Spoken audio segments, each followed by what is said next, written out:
Assalamualaikum warahmatullahi wabarakatuh. Di sini kami akan membuat video tentang membuat model machine learning dengan menggunakan metode SPR untuk memprediksi kolesterol. Sebelumnya kami akan memperkenalkan nama-nama dari kelompok kami. Kami dari kelompok 6 yang beranggotakan saya sendiri, Dedi Andreka Syaputra, lalu teman saya 2 orang perempuan yaitu Rin Dwi Arianti dan juga Mayur Rahmadikna. Oke, di sini datasetnya kami ambil dari Kaggle, linknya sudah kami cantumkan nanti di video. Langsung aja kita masuk ke website Kaggle ya. Di dataset ini data-datanya ada 14 atribut. Yang pertama yaitu X atau umur, lalu seks, lalu CP, lalu trace, PPS, sampai yang terakhir yaitu atau prediksi atribut dengan nilai datanya kontinu. Di sini saya sudah mendownload datasetnya. Langsung aja kita masukkan, langsung saja kita menuju ke datasetnya. Datasetnya ini datasetnya ada 304. Sebelumnya kita klasifikasikan dulu datasetnya ini. Itu yang pertama, yaitu kita klasifikasikan dulu. Baik, di sini saya klasifikasikan data dari A ke M itu data X, lalu data N itu yaitu data Y.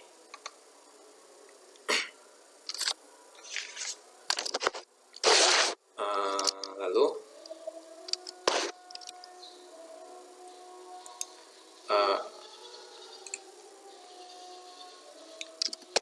di sini saya menggunakan metode SPR karena metode SPR ini untuk prediksi atau outputnya itu angka kontinu.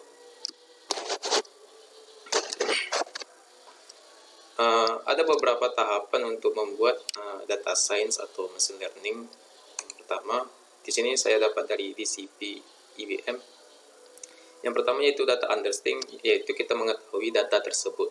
Lalu data preparation, kita menyiapkan datanya itu atau kita download atau dataset tersebut, lalu modeling, evaluation, lalu deployment. Di sini yang pertama kita sudah mendownload dan menyiapkan datanya. Ini datanya. Lalu apa itu jadi business understanding, apa itu data preparation, apa itu modeling, apa itu evaluation, lalu apa itu deployment. Di sini ada penjelasannya. Tujuan utamanya yaitu untuk menemukan pengetahuan atau insight atau pola yang bermanfaat dari data untuk berbagai keperluan atau orang yang mengambil keputusan atau sistem memproses lebih lanjut. Lalu kuncinya yaitu menganalisis kebutuhan atau requirement untuk organisasi, lalu juga untuk mengembangkan model, lalu untuk menggunakan model yang dihasilkan. Di sini fungsi utamanya itu tadi business understanding. Fungsi dasarnya yaitu menentukan objektivitas bisnis, lalu menentukan tujuan teknisnya, dan juga untuk merencanakan proyek. Setelah kita mengetahui bisnisnya, lalu kita memahami datanya itu. Yang seperti tadi, kita klasifikasikan datanya atau kita kumpulkan dulu datanya tersebut, lalu kita telaah datanya itu, mana data X-nya, mana data Y-nya. Di sini di data understanding, fungsi dasarnya yaitu mengumpulkan data, menelaah data, lalu memvalidasi data. Lalu data preparation, kita download data tersebut, lalu kita pilah-pilah, lalu kita bersihkan data tersebut. Lalu setelah itu kita konstruksi data, lalu menentukan label data, lalu mengintegrasikan data. Lalu setelah itu kita modeling atau membangun skenario pengujian. Lalu selanjutnya itu membangun model.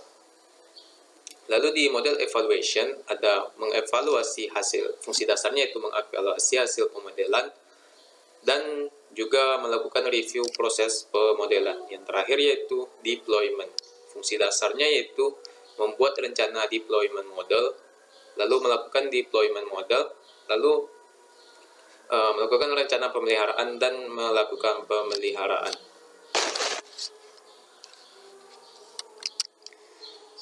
Di sini kita menggunakan metode regresi atau SVR.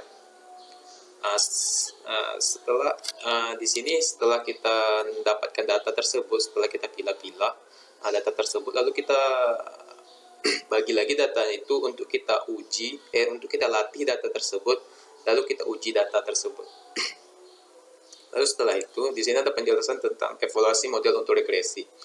Evaluasi model tidak hanya digunakan untuk model berbasis klasifikasi, tetapi dapat juga untuk model regresi. Model regresi adalah sebuah model yang memprediksi suatu nilai kontinu. Nilai kontinu itu atau bilangan real. Bukan nilai diskrit atau berupa kelas atau label. Contohnya prediksi harga rumah, suhu maksimum, kekuatan gempa, dan harga saham. Lalu hasil prediksi dari model regresi memiliki nilai error yang merupakan selisih dari nilai aktual dengan nilai prediksinya itu real.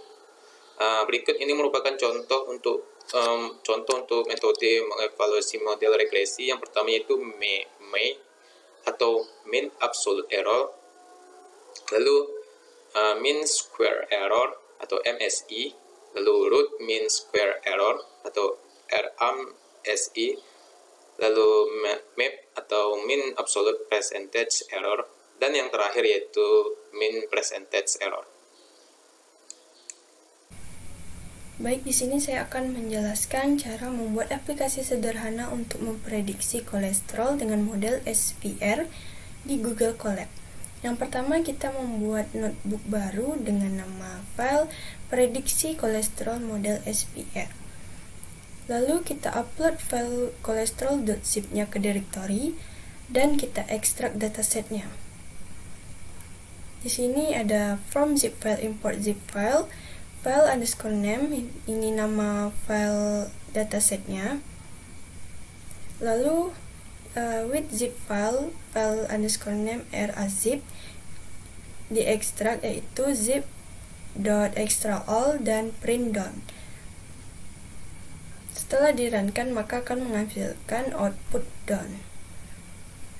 Lalu import pandas as pd, yaitu d sama dengan pd.read underscore csv. D di sini merupakan sebagai variabelnya, dan ini merupakan nama datasetnya, yaitu dataset underscore 2190 underscore kolesterol.csv. dinfo ini untuk mengecek datanya ada berapa, ini menunjukkan berapa kolom dan baris datanya.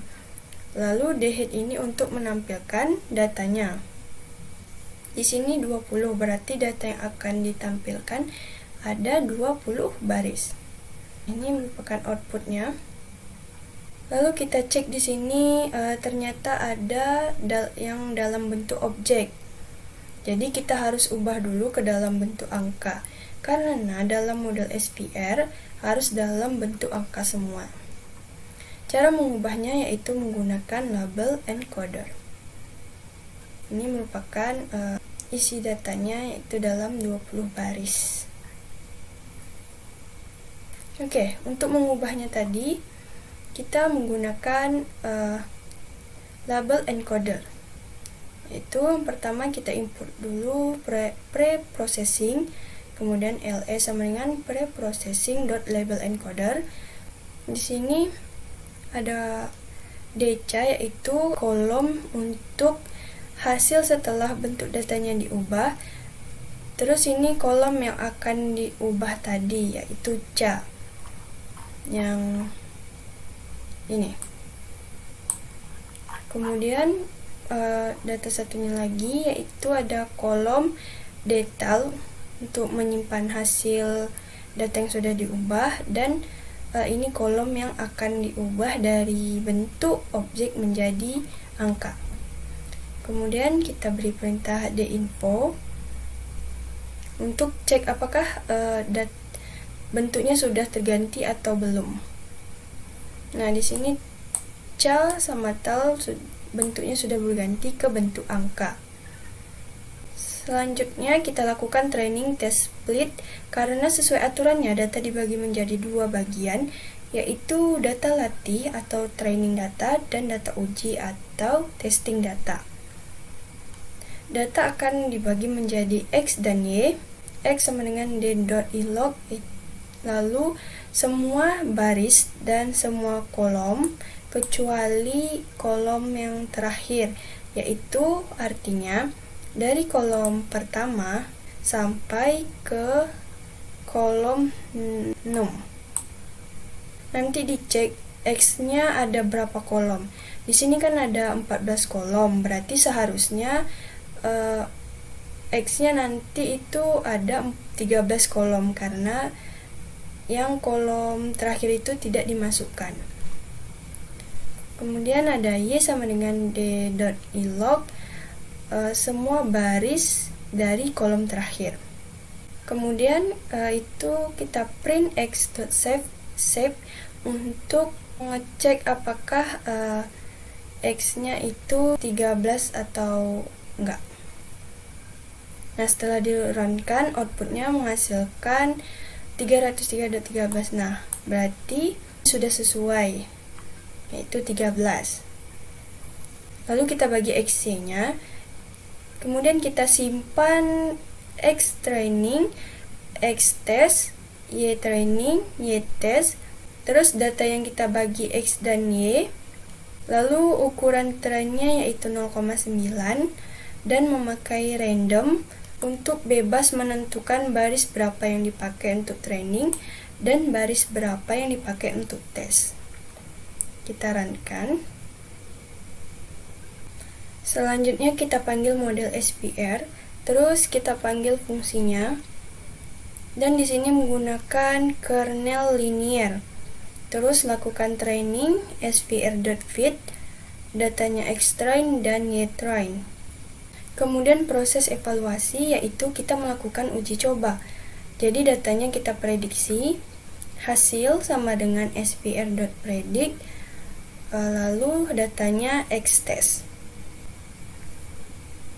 Kemudian kita lakukan evaluasi menggunakan R2 score, yaitu koefisien determinan atau sama saja dengan kolerasi.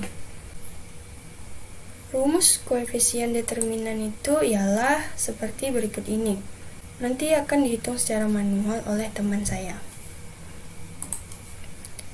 Baik, lalu kita panggil R2 score-nya, lalu koefisien yaitu koef sama dengan R2 underscore scores, lalu data aktualnya dan data prediksinya yaitu hasil. Kita tampilkan itu koef. Setelah dirunkan akan menghasilkan output 0.0272723798265460737. Maka nilai koefisiennya itu adalah ini. Nilai koefisiennya sangat rendah karena korelasinya rendah. Baik, selanjutnya untuk menghitung manual di Excel akan disampaikan oleh teman saya Ririn. Hai, perkenalkan saya Ririn Dwi Arianti dengan NIM 12050120419. Nah, di sini saya akan membahas lanjutan video dari teman saya sebelumnya yaitu Mayora Madik. Nah, oke, di sini saya akan menjelaskan bagaimana cara mencari hasil prediksi dengan cara manual atau menggunakan Excel. Nah, untuk menentukan prediksi kita butuh data X dan Y. Nah, cara mendownloadnya, ini kita buat dulu code-nya ya. Oke.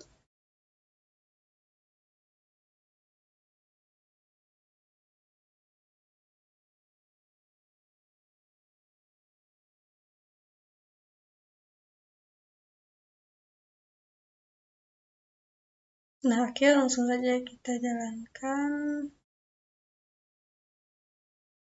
Oke, nah data X, Y, dan prediksi itu sudah muncul di sebelah kanan. Langsung saja kita download. Download ketiga-tiganya. Ya, cara mendownloadnya. Oke, nah langsung saja kita buka datanya yang sudah kita download tadi. Oh, salah, ini file dataset. Kita sudah mendapatkan nilai X, kita juga sudah mendapatkan nilai Y, dan prediksinya. Oke, Langsung saja kita buat file baru. Kita copy yang tadi nilai X, ini.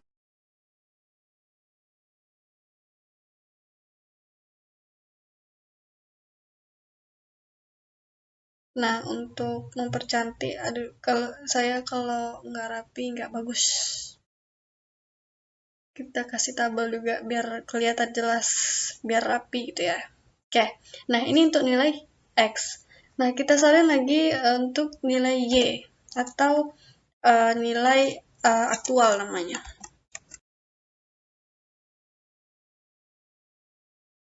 Kemudian kita butuh nilai prediksi tadi.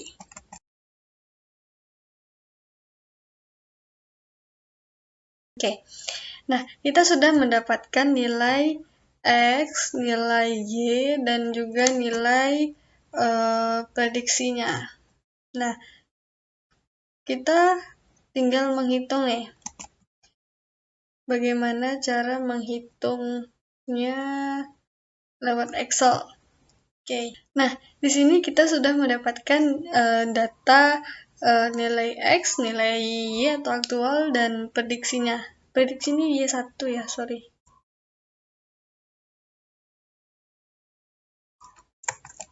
Kan Y1, YI.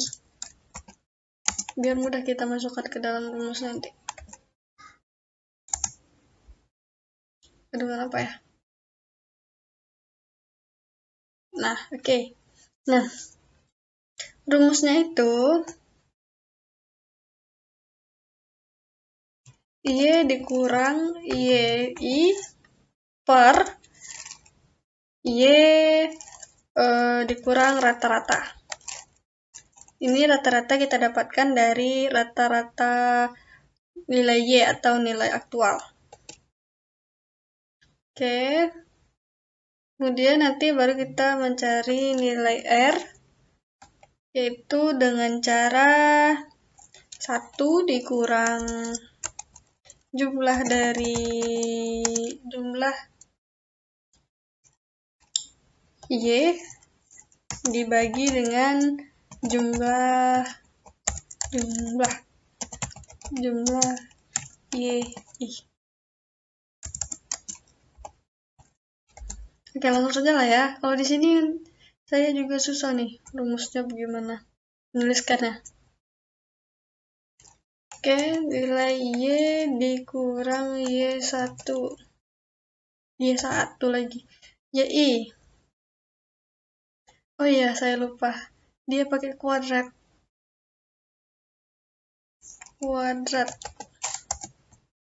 Ini juga gitu ya. Pakai kuadrat. Oke. Ini kuadrat.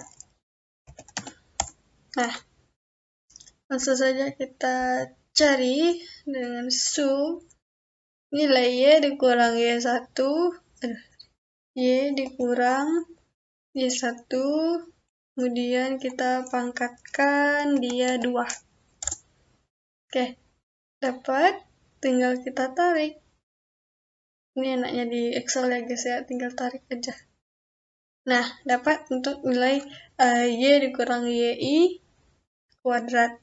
Nah, lanjut kita ke selanjutnya, yaitu bukan, nulis rumusnya dulu. Itu Y dikurang nilai rata-rata Y ya, dikuadratkan 2. Oke, biar rapi. Oke, nilai, oh ya, kita sebelum itu berarti kita harus nyari nilai rata-rata dari nilai aktual dengan cara average average dari nilai X, dari nilai Y. Nah, ini dia. Kita buatkan lagi dia gini ya guys ya, biar rapi dan enak dilihat. Ini nilai rata-rata. Oke, kemudian sudah dapat rata-rata ya, langsung saja kita masuk kurangkan dengan nilai Y.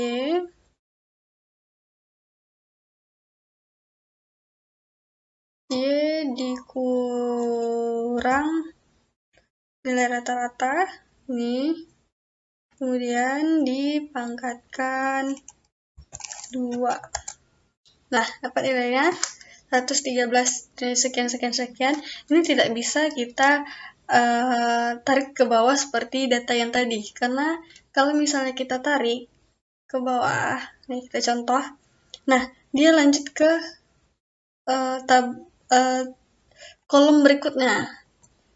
Begitu juga dengan data selanjutnya, kita lihat. Nah, dia lanjut ke kolom 35, padahal kita mau kurangkan dengan rata-rata di kolom 33.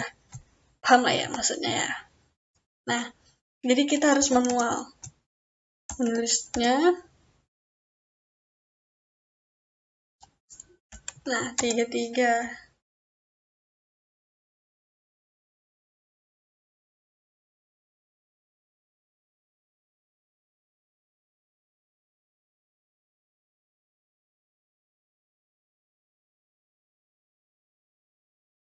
Oke, nah sudah selesai. Kita cari datanya. Kita sudah mencari nilai Y dikurang Y1 kuadrat. Kita juga sudah mencari nilai Y rata-rata kuadrat. Nah, selanjutnya kita akan cari nilai R. Dengan cara 1 dikurang jumlah Y dan dibagi jumlah Y1. Nah, kita jumlahkan dulu nih, berarti yang ini. Terbawah. Kita sudah dapat nilai nilai jumlah dari data Y dan YI. Langsung saja kita cari nilai R-nya. Dengan cara sama dengan 1 dikurang dalam kurung ini dibagi YI. Tetap kurang.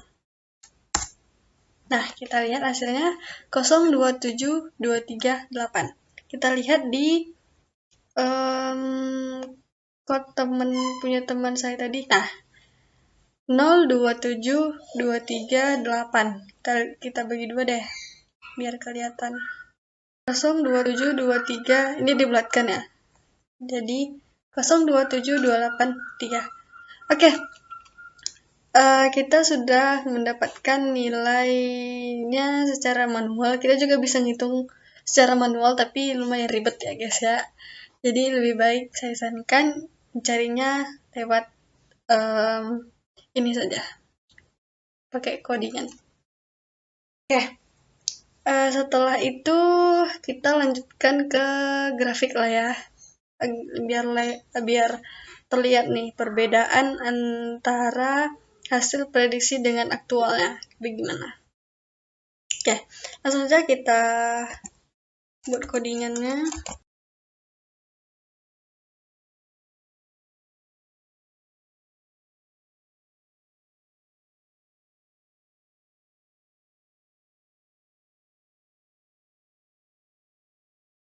Nah, untuk melihat bagaimana selisihnya dari data aktual dan data prediksi, kita buat.